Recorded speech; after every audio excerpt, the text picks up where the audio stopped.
इसके बाद आता है तीसरा पापल बुल, रोमन पोंटिफेक्स 1455। उसका पोप था निकोलस 5। ये क्यों आया? यूरोप उस समय समुद्री खोजों में लगा था। कोलंबस अमेरिका और तो क्या नाम है उसका, वास्को डी गामा इंडिया, और जैसे उनकी खोजों में निकल चुके थे। कुछ पादरी जो पोप है वो अफ्रीका पहुंच चुके थे। वहाँ पर उन्होंने गैर ईसाइयों की जो ज़मीन थी, क्योंकि उस समय तक ईसाइयत फैली नहीं थी, हर जगह गैर ईसाई थे, तो उन्होंने कहा जो गैर ईसाई हैं उनकी ज़मीन पर उन्होंने अधिकार जमाना शुरू किया। उनको ज़मीन पर हक जमाने के बाद उसको वैध भी बताया कि जो भगवान है या वो जो ईश्वर है उसने पोप को बोला है भाई जो सब कुछ है वो ईसाइयों का है, इसका कोई विरोध कर ही नहीं सकता। उन्हें धार्मिक रूप पर गुलाम बनाना शुरू किया लोगों को। उनकी जो जितनी संपत्ति थी वो चर्च और राजा ले सकता था। चर्च के पास तो ऑटोमेटिकली जाएगी, लेकिन उसको राजा भी ले सकता था। धर्म के नाम पर गुलामी शुरू हो गई। बाद में स्लेव ट्रेड को यहीं से लीगल बनाया गया, जो लोगों को काम के लिए दूसरे देशों में भेजना, और आज इसे वर्क वीज़ा बोलते हैं। स्लेव ट्रेड और वर्क वीज़ा दोनों एक ही बात है, ठीक है। स्लेव यानी कि गुलाम, गुलामों का ट्रेड करना। वर्क वीज़ा क्या बोल रहा है? काम के लिए बाहर जाना।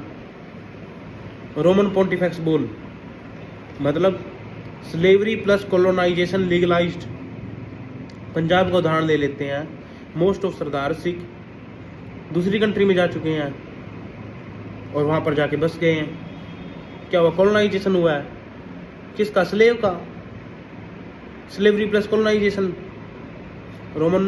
रोमनस पोंटिफेक्स बुल 1455 में इसको स्लेव ट्रेड बोला गया है।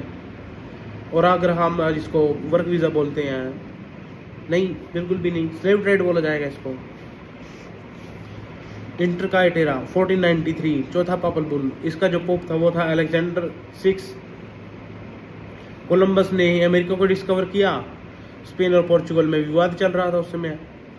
इसमें पोप ने पूरी दुनिया का 2 हिस्सों में बांट दिया, स्पेन और पोर्चुगल, पुर्तगाल जिसको बोलते हैं। और स्थानीय लोगों की कोई गिनती नहीं थी। जो एबोरिजिनल थे, जो इंडिजीनियस लोग थे, ये जो आदिवासी थे, उनकी इसमें गिनती नहीं थी। और उसका मतलब था कि ज़मीन को कागज़ के टुकड़ों पर बांट दिया कि ज़मीन पर उस निराकार ने तो कोई बॉर्डर नहीं बनाया। उसने तो नहीं बोला कि ये देश ये है, ये देश ये है। उसने तो सब एक धरती एक बनाई है। हर व्यक्ति को हर जगह जाने का अधिकार है। लेकिन कुछ पादरियों और कुछ राजनीतिज्ञों ने उनको कागज़ों के टुकड़ों पर बांटना शुरू कर दिया। किसके लिए? राज करने के लिए। पहले पोप ने शुरू किया, उसके बाद ब्रिटिशर्स ने शुरू किया, क्योंकि पोप ने ही ब्रिटिशर्स को आदेश दिया। और आज भी बांटा जा रहा है। जो आधुनिक इंपेरियलिज्म की नींव है वो यहीं से पड़ी, इसी बुल से 1493 के इंटरकाइटेरा बुल से ही आधुनिक इंपेरियलिज्म की नींव पड़ी है। Inter Caetera means world partition by church. Church के द्वारा धरती को बांट दिया गया। इंटरकाइटेरा बुल ये बोलता है। जो ये मैंने 4 बुल बताए, इनको मैं 2-3 शब्दों में बता देता हूँ। पहला बुल मैंने बताया डिक्टेटर्स पापे, जो 1075 ईस्वी में आया। उस बुल ने किंग पर कंट्रोल किया, राजा पर कंट्रोल किया, चर्च को सबसे ऊपर रखा। ऊनम सैंक्टम, आत्मा और राज्य पर कंट्रोल।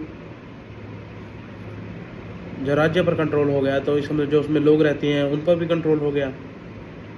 जो उनकी आवाज़ थी वो एक आत्मा की आवाज़ थी, उन पर भी कंट्रोल हो गया।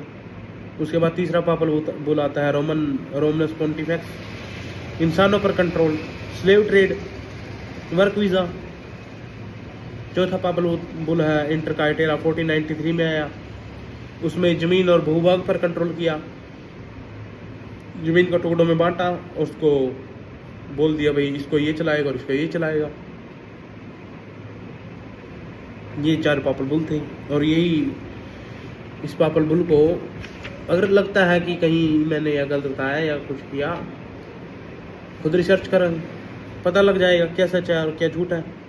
हर चीज़ ऑनलाइन पड़ी हुई है, रिसर्च करें और जाने कि पापल बुल है क्या, कब आए। बहुत से पापल बुल हैं और भी, मैंने 4 को ही बताया क्योंकि मेरे को यही सबसे ज़्यादा इम्पोर्टेंट लगे,